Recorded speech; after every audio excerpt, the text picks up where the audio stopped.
সাহসী গৃহিণী, যার হাত কাটার পরেও আমাদের এবং স্বামী বাচ্চার সুখের জন্য এত কষ্ট করে ইফতার বানালো এবং সংসারের সমস্ত কাজ পরিপাটি করে গুছিয়ে রাখলো। সংসারে যখন একেবারেই লিপ্ত হয়ে যায় না, তখন শরীর খারাপ হোক, হাত কাটুক, পা কাটুক, কাজ কিন্তু থেমে থাকে না। ঘড়ির কাঁটা কিন্তু কখনোই থেমে থাকে না। তুমি কাজ করো না করো, তোমার পেট কিন্তু বুঝবে না, তাকে কিন্তু সময় হলে ঠিকই খাবার দিতেই হবে। তার জন্যই যতই কষ্ট হোক না কেন, সমস্ত কাজ সময় মতো করে নিতে হয়। এবং এই জিনিসগুলো সবসময় আমার মাকে দেখি যে এরকম সবসময় কিন্তু করে। আজকে আমার মার হাতটা একেবারেই কেটে গিয়েছে, তা সত্ত্বেও আমাদেরকে অনেক সুন্দর সুন্দর ইফতার বানিয়ে দিল এবং সংসারের সমস্ত কাজ নিজ হাতে করলো। হ্যালো এভরিওয়ান, আসসালামু আলাইকুম সবাইকে। কেমন আছো বন্ধুরা? আশা করছি তোমরা যারা যেখানেই আছো, দেশ বা দেশের বাইরে, অনেক অনেক ভালো আছো এবং সুস্থ আছো। আলহামদুলিল্লাহ, তোমাদের দোয়া এবং ভালোবাসায় আল্লাহর রহমতে আমি অনেক ভালো আছি। তাই তো আবারও চলে এলাম একটা নতুন ব্লগ ভিডিও নিয়ে। আশা রাখছি আজকের আমার ব্লগ ভিডিওটা আপনাদের কাছে একটু হলেও ভালো লাগবে। বন্ধুরা, আজকে কিন্তু আমার ভিডিওতে অনেক কিছু শেয়ার করেছি। যদি কেউ স্কিপ না করে থাকো তাহলে কিন্তু বুঝতে পারবেন। এবং আমি চাই না কেউ আমার ভিডিওটা স্কিপ করে শুধু কমেন্ট করে যাক। এরকম ভিউজের, এরকম কমেন্টের আমার কোনো দরকার নেই। পারলে একটু সময় দিয়ে আমার ব্লগটা দেখে যেও। আজকে না সকাল থেকেই আমার মার কিন্তু ঠিকই ছিল, কিন্তু যখনই কাজ করতে গিয়েছে না, হাতটা একেবারেই কেটে গিয়েছিল। তো আমার বোনুকে আমি আপেল কেটে দিলাম। আমরা রোজা আছি, আমার বোনু তো রোজা নেই, তার তো ক্ষুধা লাগতে পারে। তাই আপেল এবং কলা তাকে আমি সুন্দর করে কেটে দিলাম, কিন্তু সে এখন মোবাইল দেখে দেখে আপেলটা খেয়ে নেবে। তো বন্ধুরা, এই সময়ে কিন্তু আমার একটা পার্সেল চলে এসে গিয়েছিল। তো আজকে না মানে আমার মা বেশ কয়েকদিন আগে মিশোতে একটা আমার হচ্ছে এটা কুর্তা বলবো নাকি টপ বলবো, মানে শর্ট কুর্তি বলবো, কিছু বুঝতে পারছি না, আপনারা নিজেরাই দেখে নিন। একেবারেই শর্ট বাট কুর্তি টাইপের। তো অর্ডার দিয়েছিল, আরও এক ধরনের দিয়েছে ব্ল্যাক কালার, ভালো এসেছিল বেশ। তার জন্যই আজকে কিন্তু আবারও আমার মা এটা অর্ডার দিয়েছিল বেশ কয়েকদিন আগে, আজকে কিন্তু চলে এসেছে। এগুলো কিন্তু বাড়ির মধ্যে পরলে বা টিউশনে গিয়ে পরলে কিন্তু খুব ভালো হয়। তাই কিন্তু আমার মা এগুলো বেশ কয়েকটা অর্ডার দিয়েছে। বেশ ভালো এসেছে, এই কোয়ালিটিটা দেখে বুঝতেই পারছেন। গলার সাইড ডিজাইন করা, অনেক বেশি সুন্দর কাট দেওয়া, আর এই হাতের সাইডটাও কিন্তু সুন্দর করে কাট করে কিন্তু ডিজাইন করা আছে। তো আপনারা চাইলে কিন্তু আমি কমেন্ট বক্সে যদি কারো লাগে আমাকে কমেন্ট করে দিবে, আমি কিন্তু পরের ভিডিওতে লিংক দিয়ে দিব। তো বন্ধুরা, দেখতেই পাচ্ছেন এবার এই যে পিস প্যাকেট সাইড, এই পিস প্যাকেট সাইডটা কিন্তু দেখো কতটা পরিমাণে জুসি এবং সুন্দর, দেখে বুঝতেই পারছেন কিন্তু এই পিস প্যাকেট সাইডটা খুবই সুন্দর। তো বেশ কাপড়ের কোয়ালিটিটা অনেকটাই সুন্দর এসেছে এবং অনেক বেশি ভালো এসেছিল। মানে এর আগাবার যেটা দিয়েছিল ওটার এটা কিন্তু সেম কাপড়ের কোয়ালিটি, এবং কাপড়টা পরার পরে কিন্তু বেশি সুন্দর লাগে, আমার কাছে কিন্তু বেশ ভালো লেগেছে। তো বন্ধুরা, দেখে বুঝতেই পারছেন আমার কিন্তু বেশ ভালো লেগেছিল। আপনাদের কারো লাগলে আমাকে কমেন্ট বক্সে জানাবেন, আমাকে কমেন্ট বক্সে জানিয়ে দিয়ে যাবেন, আমি কিন্তু অবশ্যই আপনাদের সঙ্গে লিংক দিয়ে দিব। এখন তো পরবো না, এবার কিন্তু আমি গুছিয়ে কাপড়টাকে কিন্তু সুন্দর করে রেখে দিব। আপনাদের কাছে আমার এই কুর্তিটা কেমন হয়েছে, শর্ট কুর্তিটা কেমন লেগেছে অবশ্যই অবশ্যই কমেন্ট করে জানাবেন। আর কারো লাগলে আমাকে কমেন্ট বক্সে বলে দিয়ে যাবেন, আমি অবশ্যই লিংক দিয়ে দিব। তো বন্ধুরা, তারপরে দেখতেই পাচ্ছেন সুন্দর করে কিন্তু এবার আমার মা কাপড় চোপড়গুলো কিন্তু ভাঁজ করে নিবে। আমাদের এখানে কিন্তু কারেন্ট নেই। সো কারেন্ট না থাকায় মানে কাপড় জামা কাপড় কেচে দেওয়া হচ্ছে না, আবার ওগুলো শুকানো হচ্ছে না। তো এটা শুধু আমাদের বাড়িতে প্রবলেম না, আশেপাশে যারা আছে সবারই প্রবলেম হচ্ছে এই প্রবলেমটা। আজকে না কারেন্ট এসেছিল, মানে এই 1 থেকে 1.5 ঘন্টার জন্য দিয়েছে। আমার মা চট করে সমস্ত কাপড়গুলো কেচে দিয়েছে, প্লাস মানে কি বলবো, তাড়াতাড়ি কাপড় কেচে দিয়েছে। আর এমন রোদ উঠেছে আজকে, সমস্ত কাপড় আবার শুকিয়েও গিয়েছে। তার জন্য ঘরের মধ্যে আসার পরে করে নিল, আমার মা কাপড়গুলো গুছিয়ে নিল। আর ওই যে কারেন্ট গেছে বন্ধুরা, স্নান করার একটু সময় দিয়েছিল, ওই কারেন্ট যাওয়ার পর থেকে এখনও পর্যন্ত কারেন্ট আসেনি। মানে আমি যে ইফতার করার পরে ভিডিওটা এডিটিং করছি, আবার ভয়েস দিচ্ছি, এই পর্যন্ত মানে একেবারেই কারেন্ট আসেনি। তো আপনারা হয়তো ভাবছেন আমার মার হাত কাটা কই, একটু পরেই দেখতে পাবেন যে কীরকম করে হাতটা কেটে গিয়েছিল। হাত কাটেনি, হাতের আঙ্গুল কেটেছিল। আর বৃষ্টি হলে আমাদের এখানে যে কারেন্টের এত পরিমাণে প্রবলেম হয় সেটা আপনাদের বলে বোঝাতে পারবো না বন্ধুরা। আপনাদের ওখানেও কি এমনটা হয় যে ঝড় বৃষ্টি আসলে কারেন্টের বন্ধ করে দেওয়া হয়? আমাকে কিন্তু কমেন্ট করে জানাবেন। আমাদের এখানে প্রায় বলতে রোজই এরকম হয়, মানে যতবার বৃষ্টি হবে রাত্রেবেলা সকালবেলা উঠে একেবারে কারেন্টের হাহাকার পড়ে যায়। তাই আমরা সবসময় ঘরের মধ্যে জলটা না অ্যাভেলেবেল করে রাখার চেষ্টা করি, না হলে আবার প্রবলেম হয়ে যায়। তো তারপরে দেখো আমার বাবা কিন্তু বাজার থেকে মাছ নিয়ে আসা হয়েছে। এটা বাজার থেকে না, এটা ধুবড়ি থেকে আনা হয়েছিল। যারা যারা ধুবড়ি থেকে আমার ব্লগটা দেখছো অবশ্যই তারা চেনো আবার জানো, ধুবড়িতে অনেক সুন্দর সুন্দর মাছ পাওয়া যায়। তো এই মাছগুলো এনেছিল, শুধু এগুলো না আরও অনেকগুলো মাছ এনেছে, মানে এগুলোই আবার ওগুলো না জ্যান্ত মাছ। তো জ্যান্ত মাছগুলো সুন্দর করে কিন্তু জলের মধ্যে রেখে দিয়েছি একটা বালতি করে। আমি কিন্তু ভিডিও লাস্টে অবশ্যই দেখিয়ে দিব। তো এই যে দুটো মাছ, একটা হচ্ছে জ্যান্ত আর একটা হচ্ছে মরে গিয়েছে মরা, আর একটা হচ্ছে জ্যান্ত মাছ। এই দুটো মাছ কিন্তু সুন্দর করে কেটে সুন্দর করে টুকরো টুকরো করে কেটে নিয়েছি। এবার কিন্তু কলপাড়ে চলে এসেছে আমার মা। আসার পরে কিন্তু সুন্দর করে দেখো কলপাড়ের মধ্যে সুন্দর করে ঘষে ঘষে মাছগুলো ধুয়ে নিবে। তো প্রায় ধুয়ে নেওয়া কমপ্লিট হয়ে গিয়েছে। এবার কিন্তু ধুয়ে নেওয়ার পরে ঘরের মধ্যে আসা হবে। ঘরের মধ্যে আসার পরে দেখো অনেক কিছু বাজার নিয়ে আসা হয়েছিল, তার সঙ্গে পাট শাকও নিয়ে আসা হয়েছে। পাট শাকগুলো এবার কিন্তু সুন্দর করে কুচিয়ে কুচিয়ে নিবে। এদিকে ধনেপাতা, কাঁচা লঙ্কা এবং সুন্দর সুন্দর টাটকা টাটকা গাছের বেগুন। এই যে বেগুনগুলো আমাদের এখানে হয় কি, মানে অ্যাকচুয়ালি আমাদের বাড়িতে মাছ মাংসটা সবসময় অ্যাভেলেবেল থাকে। সেটা লোকাল মাছই হোক, এমনি মাছই হোক, গরুর মাংসই হোক, মানে যেগুলোই হোক না কেন, মানে মাংস এবং মাছটা সবসময় বাড়ির মধ্যে থাকে। আর এই যে পাট শাকের মৌসুমের মধ্যে রোজ পাট শাক আনা হয়, যতদিন না পর্যন্ত একেবারেই ত্যক্ত হয়ে যাচ্ছে। আর এই যে কি বলে সাজনার মৌসুমে একেবারেই মানে রোজ দিন সাজনা আনা হবে। কালকেও সাজনা খেয়েছি, পরশুদিনও সাজনা খেয়েছি, আজকে আবার পাট শাক আনা হয়েছে।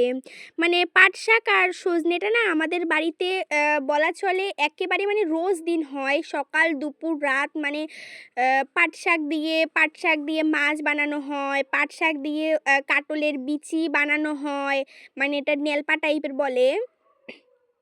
পাট শাক ভাজা করা হয়, পাট শাক মাছ দিয়ে বানানো হয়, পাট শাক এমনি ঝোল বানানো হয়, মানে পাট শাকের যত রেসিপি আছে আর কি, সবসময় বেশিরভাগ বানানো হয় পাট শাক ভাজি এবং ডাল।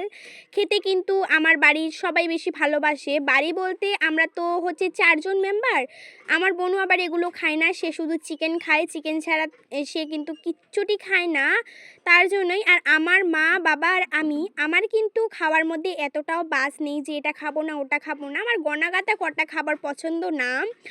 তো আপনারা আস্তে আস্তে আমার সঙ্গে পরিচিত হলে বুঝতে পারবেন যে আমি কি খাই কি না খাই। ব্লগের মধ্যে অবশ্যই আমি শেয়ার করি যেগুলো আমার পছন্দ না, আমি বলে দিই যে আজকে এটা এনেছে আমার পছন্দ না, মানে এরকম একটা টাইপের।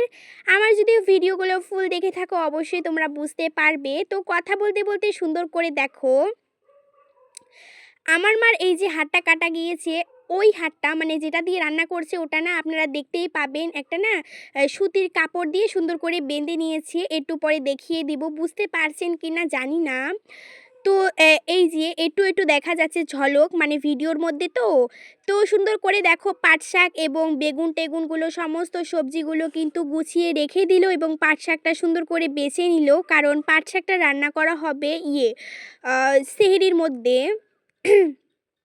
তাই এই যে ইফতারের আগেই যদি এগুলো কাজ শেষ করা হয়, ইফতারের পরে না কোনো কাজই করতে ইচ্ছা করে না, আলসেমি লাগে, তার জন্যই কিন্তু। আর সেহরির সময় না এই যে বাছাবুছি করাগুলো অনেকটাই বোরিং টাইপের একটা কাজ হয়ে যায়, তাই আর এই যে সেহরির সময় আর এগুলো করা হয় না। যাই করা হয় ইফতারের আগেই আমার মা বাটাবুটি, তারপরে যেরকম সজনা টজনা যেগুলো একটু ঝামেলার কাজ না, ওগুলো সুন্দর করে কিন্তু আগে ভাগেই আমার মা কাজগুলো করে নেয়। তারপরেই হচ্ছে এবার আমার মা কিন্তু সুন্দর করে ইফতারের জন্য সমস্ত প্রসেসিং করছে, রান্নাবান্না করছে। আজকে আমার একটা ফেভারিট জিনিস রান্না করা হবে, সেটা একটু পরেই দেখতে পাবেন। আমার কিন্তু এগ রোল খেতে এত পরিমাণে যে ভালো লাগে, সেটা মানে আপনাদের বলে বোঝাতে পারবো না। আমার এত ভালো লাগে, আমার না মানে এই যে স্ট্রিট ফুডগুলো আমার বেশি ভালো লাগে, যেরকম পিৎজা, বার্গার, স্যান্ডউইচটা খেতে অতটাও ভালোবাসি না, আমার পাস্তাও একেবারেই ভালো লাগে না, চাউমিন যদি আমার মায়ের হাতে হয়, আবার এগ রোল। তো এই কটা জিনিস আমার ভীষণ ভালো লাগে। সবথেকে বেশি ভালো লাগে চিকেন বিরিয়ানি। তো এই স্ট্রিট ফুডগুলো খেতে কিন্তু আমার মারাত্মক লাগে, আর এগুলো যদি সারাদিন না খাওয়ার পরে ইফতারের মধ্যে যদি পাওয়া যায়, তাহলে আর কি লাগে বলো। এই যে আমার মার যে হাত কাটা গিয়েছে, মানে আঙ্গুল কাটা গিয়েছে, অনেক কষ্ট করে কিন্তু আমাদের জন্য রান্না করছে যেন আমরা একটু শান্তি করে খেতে পারি। তো এই যে কষ্ট করে, মানে যতই কষ্ট হোক না কেন, যতই শরীর খারাপ হোক না কেন, পেট কিন্তু মানবে না। তো খাওয়া কিন্তু লাগবে, কাজ করা লাগবেই। তো এটাই পরিস্থিতি যেমনই হোক না কেন, মানে আমরা কিন্তু সমস্ত জিনিসের মধ্যে সম্মুখীন হতেই হবে। পরিস্থিতির কারণে যদি আমরা মুখ ঘুরিয়ে নিই, সেটা কিন্তু হবে না। তো এটাই আর কি বলার। দেখো কত কষ্ট করে আমার মা আমাদের জন্য ইফতারি করছে। চাইলে কিন্তু না করতেও পারতো, এমনি তরকারি বানিয়ে ভাত বানিয়ে একটু একটা দিন তো কিছু হবে না, তো বানাতে পারতো, কিন্তু আমরা বললাম, আমার বোনও আবার এগরোল করছিল অনেক কষ্ট করে। তাও দেখো সুন্দর করে আমার মা পেঁয়াজ, কাঁচা লঙ্কা, তারপর এখানে গাজর, শসাটা না শেষ হয়ে গিয়েছিল। আমার বাবাকে আবার ফোন করে বলল, আমার বাবা বলল যে তখন যে আমি মাছ এনেছিলাম তখন বললে তো আমি পারতাম, এখন আবার কোথায় পাবো। তার জন্যই কাঁচা লঙ্কা, পেঁয়াজ এবং শসা দিয়ে কিন্তু আজকের এগ রোলটা বানানো হবে, তার সঙ্গে রুটি বানানো হবে। তো দেখো সুন্দর করে কাঁচা লঙ্কা, পেঁয়াজ এবং গাজরটা সুন্দর করে কুচিয়ে নেওয়া হয়েছিল। আর এদিকে কিন্তু রুটিগুলো সুন্দর করে ভেজে নিচ্ছে। সবার প্রথমেই রুটিগুলো ভাজবে, তারপরেই এগ রোল বানানো হবে। তো সুন্দর করে দেখো আমার মা কিন্তু ভাজছিল, আর আমি কিন্তু রোজ রাত 8টার সময় ভিডিও আপলোড করি। আপনারা যদি না দেখে থাকো আর আমার চ্যানেল যদি সাবস্ক্রাইব না করে থাকো, দয়া করে আমার চ্যানেলটা সাবস্ক্রাইব করে আমার পাশে থাকবেন। আর আমি কিন্তু রোজ ভিডিও দেই, কোনো সময় বাদ যায় না। হ্যাঁ, মাঝে মাঝে যদি বেশি প্রেশার হয় তখন তো আর করতে পারবো না, কিন্তু যত সময় চেষ্টা করি ভিডিও করার, মানে ভিডিও আপলোড করার, আপনাদের সঙ্গে শেয়ার করার। তো বন্ধুরা, দেখতেই পাচ্ছেন আমার মা কত সুন্দর করে রুটিগুলো ভাজছিল। কালকের ভিডিওতে নাজমুল হাসান, এটা কিন্তু একটা মেয়ের চ্যানেল, আপু কমেন্ট করেছে, আসসালামু আলাইকুম আপু, কেমন আছেন? আলহামদুলিল্লাহ, আমি ভালো আছি। ভিডিওটা খুব সুন্দর হয়েছে, রান্নাবান্না ইফতারের আয়োজন খুব সুন্দর। ওয়ালাইকুম আসসালাম আপু, আলহামদুলিল্লাহ, আমি তোমাদের দোয়ায়, ভালোবাসা এবং সুন্দর সুন্দর কমেন্ট দেখে অনেক অনেক ভালো আছি, এবং আপনি ভালো আছেন শুনে ভালো লাগলো। ভিডিওটা রান্নাবান্না ইফতারের আয়োজন খুব সুন্দর হয়েছে, এই কথাটা শুনে অনেক ভালো লাগলো এবং আমার ভিডিও করার আগ্রহটাও বেড়ে গেল। তো বন্ধুরা, তারপরে রিমি লাইভ থেকে কমেন্ট করেছে, সব মিলিয়ে খুব সুন্দর হয়েছে, অনেক অনেক ধন্যবাদ তোমাকেও আমার ভিডিওটা দেখার জন্য। তারপরে পেউল ইসলাম আপু, এটা কিন্তু মেয়ের চ্যানেল একটা, আপুমণি কমেন্ট করেছে, আসসালামু আলাইকুম প্রিয় মিষ্টি আপু, খুব সুন্দর করে রান্না করা হচ্ছে। ঠিক বলেছ আপু, আমিও রমজান মাসটা অনেক মিস করব। আপু, তুমি খুব মিষ্টি করে কথা বলতে পারো। তোমার কথাগুলো আমার অনেক ভালো লাগে। অনেক দোয়া আর ভালোবাসা রইল আপু। এগিয়ে যাও, তোমার আমি পাশে আছি। ওয়ালাইকুম আসসালাম আপু, খুব সুন্দর রান্নাবান্না হয়েছে শুনে আমার খুব ভালো লাগলো। হ্যাঁ, আমি কিন্তু রমজান মাসটা ভীষণই মিস করব। তো আমার ফুল ভিডিও দেখার জন্য তোমাকে অসংখ্য অসংখ্য মন থেকে ধন্যবাদ জানাই পিওল ইসলাম আপু। আমার কিন্তু তোমার ভিডিওগুলো অসাধারণ লাগে। আমার একটু পাশে থেকো। আর আমি অনেক কষ্ট করে ভিডিও করি, পারলে আমার ভিডিওগুলো ফুল ওয়াচ করার চেষ্টা করো, লাইক দিয়ে শেষ করো, এটুকুই অনুরোধ রইল। আর কিছু কিন্তু বেশি চাই না। তো বন্ধুরা, রুটি বানাচ্ছিল আমার মা, এই ফাঁকে আমার বোনু আবার কান্না করছে যে খাবে, সে নাকি রুটি খাবে, মানে যে এগরোল খাবে। এগরোল বলে মাথাটা একেবারে শেষ করে দিয়েছে। তো আমার মা কিন্তু এবার সুন্দর করে এগরোলটা বানানো হবে। মানে সমস্ত কিছু না, আগে রুটিগুলো বানানো হোক, তারপরে এগরোল বানানো হবে। সবার প্রথমে আমার বোনুকে একটা এগরোল বানিয়ে দেওয়া যাক। সবার প্রথমে একটা ডিম ফাটিয়ে তার মধ্যে লঙ্কার গুঁড়ো, লবণ আর একটুখানি সামান্য হলুদ দিয়ে সুন্দর করে ডিমটা ফেটিয়ে নেওয়া হলো। হওয়ার পরে সুন্দর করে ডিমটা কিন্তু তাওয়ার মধ্যে দিয়ে যখন একটু ছিড়িয়ে যাবে, মানে ছেতরিয়ে যাবে, তখন রুটিটা দিয়ে উল্টে পাল্টে কিন্তু ভেজে তুলে নিতে হবে।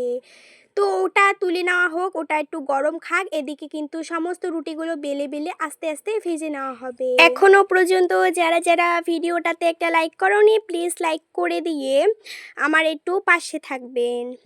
ডলিস লাইফ আপু কমেন্ট করেছে, অনেক সুন্দর রান্নাগুলো, মাশাআল্লাহ। সজনে আলু মাছ অসাধারণ, ডিম রান্না খুব সুন্দর হয়েছে, তোমার জন্য শুভকামনা রইল বোন। অনেক অনেক ধন্যবাদ দিদি ভাই তোমাকে আমার পুরো ভিডিও দেখার জন্য এবং সুন্দর একটা কমেন্ট করার জন্য। তারপরেই কমেন্ট করেছে বাঙালি লিয়ানা আপু, 15 নাম্বার লাইক দিয়ে তোমার পুরো ভিডিওটা দেখে নিলাম, কি সুন্দর রান্না করলে, খুব ভালো লাগলো। লাইক করার জন্য মন থেকে অসংখ্য ধন্যবাদ জানাই এবং ফুল ভিডিও দেখার জন্য অনেক অনেক মানে আপনাদের তোমাকে ধন্যবাদ এবং যারা দেখছো সবাইকে ধন্যবাদ জানাই। সুন্দর করে কিন্তু আমার বোনুর জন্য এগরোলটা বানিয়ে তাকে কিন্তু দেওয়া হলো, সে এবার খেয়ে নেবে আর এদিকে আস্তে আস্তে সমস্ত রুটিগুলো বেলে নেবে।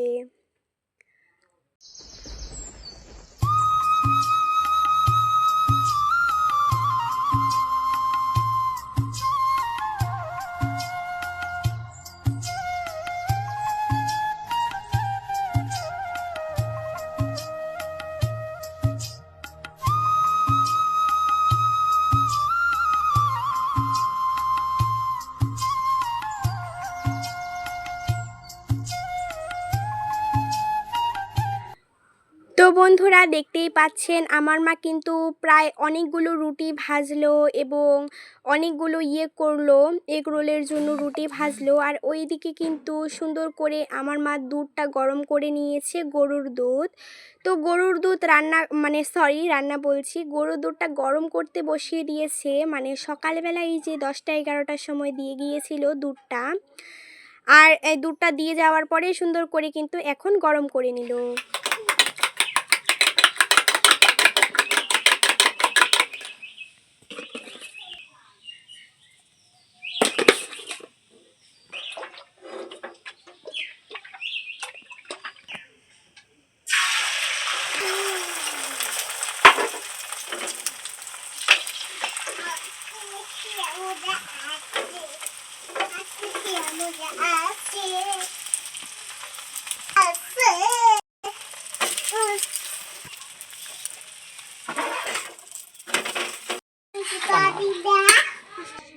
এই যে এগরোলটা শুধু যখন আমার মা বানিয়েছিল, আমার বোনুকে দিয়েছিল, তখন তো আমার মা বানিয়েছিল, তখনই আমি বুঝতে পেরেছিলাম অনেক বেশি কষ্ট হচ্ছিল এই যে এগরোলটা একটু ঘোরাতে, এই যে কাগজের সঙ্গে মুড়াতে একটু কষ্ট হচ্ছিল, তাই সমস্ত এগরোলগুলো কিন্তু আমি মুড়িয়েছিলাম।